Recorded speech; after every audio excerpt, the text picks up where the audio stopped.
Now, we all know the story of the journey to the West, but do we know the story of Journey to the Anime? You know I'm talking about Journey to the Anime. Goon Squad certified, so you know that he don't play. If you not with Journey, then you corny just like Frito-Lay. He'll have you catch. What's up, guys? Today we're going to be going over Angel Cop. Angel Cop is a anime that is on Prime Video as of right now of the recording of this video.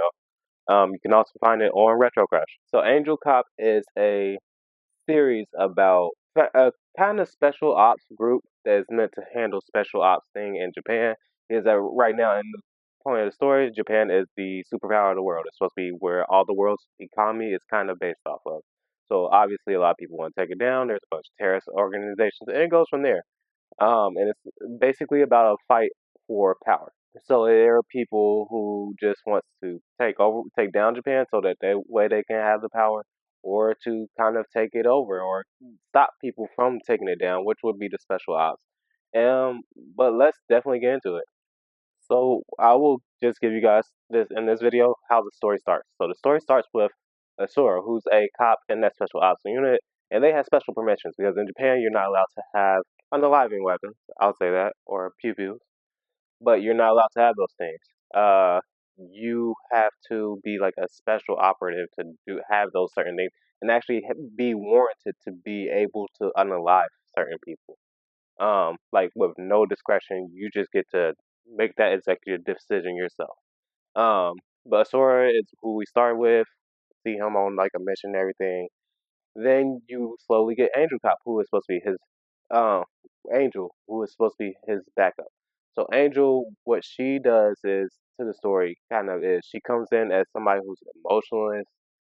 She's like, oh, if the terrorist unalives children or any innocent bystander, that's not on me. That's on the terrorist.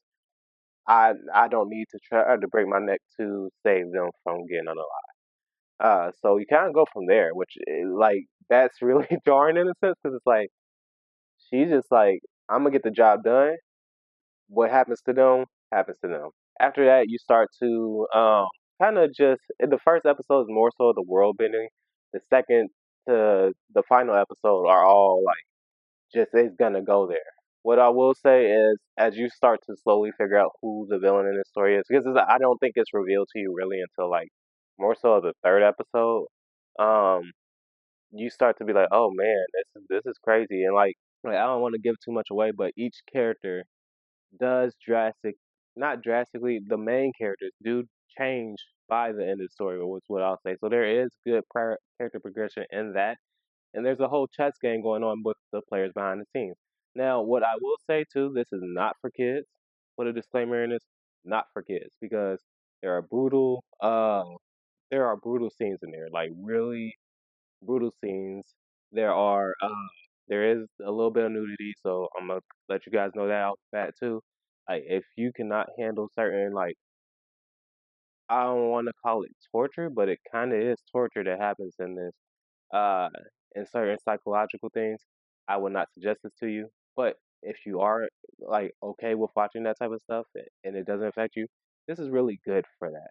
Like it really pushes how you see the villains. Like the villains, you're like, oh no, you're definitely like it's not even are you good, are you bad? There is just a good and a bad side and you fall on either side of it. But that's part of what I like so much about this. And it does it so well in 6 episodes and I really do love that about the series. Now my negatives is not really much. Like the audio, I think it was cool. Especially because you gotta give it the time frame of when it was made. I think it was 1990 is the exact year. I'll put it somewhere in here for you guys so you guys can see what year it actually came out. But like the story was pretty good, especially for the 6 episodes they had. The character designs now they may feel dated, but that's because this is an older thing. What I said when I first saw it was it looks like something out of if you guys ever seen Purple Rain when Prince had the crowd in Purple Rain. That's what the aesthetic kind of goes to along with Terminator. That's what I would say the aesthetic of everything is. Although it does have this niceness to it because it has that, like I said, the old school Akira animation style that is just kind of timeless to me. But I know some of the newer anime fans like their stuff more crisp. But this is Like literally, I love the way this is animated. I'm trying to think of my negatives, and I don't have too many that I can think of off bat. Like this was really good. I guess there are some like it was a detective. The detective face had a light spot to like really dark spot, and it never changed throughout the whole thing. That's one of the negatives I will say. It's not too much I have bad to say about this anime. Now, am I gonna give it the 5 stars? I'm not. Uh, to me, this is especially for the time that it is. I am going to give this a 4 stars because it deserves it. You get the animation, you get the story, you get the character development. Um, and like these characters really do go through. I'm gonna say this right now. The characters go through trauma. There is trauma in this story, and it shows like a juxtaposition. You get the kind of like the Naruto and the Sasuke effect, where oh, we're actually closer to the same than we are different. But then there's progression beyond that.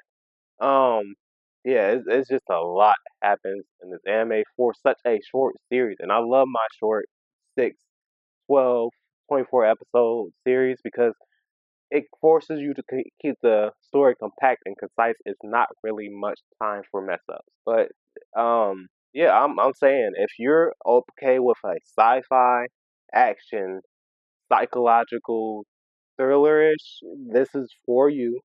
This is something you definitely should go out, seek, and watch. And I'm guarantee you. And this is my thing about this specific anime.